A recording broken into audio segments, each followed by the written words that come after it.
Affairs representing Canada. ამ კვირის დასაწყისში ნიუ-იორკში გაეროს უმაღლეს დონეზე გამართულ კონფერენციაზე კანადას საგარეო საქმეთა მინისტრი წარმოადგენდა. კონფერენციაზე მსჯელობდნენ ორი სახელმწიფოს პრინციპზე.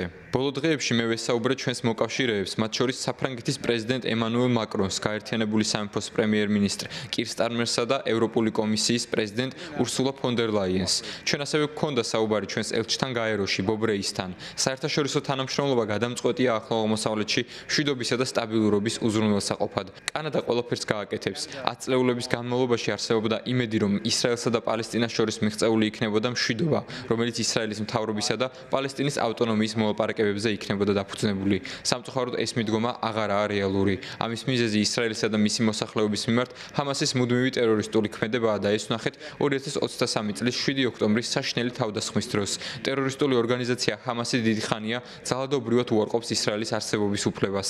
კანადა პალესტინის სახელმწიფოს აღიარებას მხარს დაუჭერს გაეროს გენერალური ასამბლეის მე-80 სესიაზე 2025 წლის სექტემბერში. ეს განზრახვა აღსრულდება, თუ გატარდება მნიშვნელოვანი რეფორმები და პალესტინის ავტონომიის პრეზიდენტი მაჰმუდ აბასი აიგებს ვალდებულებას ძირეულად შეცვალოს მმართველობა, ჩაატაროს 2026 წელს არჩევნები, რომელშიც ჰამასი ვერ მიიღებს მონაწილეობას და განაიარაღოს პალესტინის სახელმწიფო.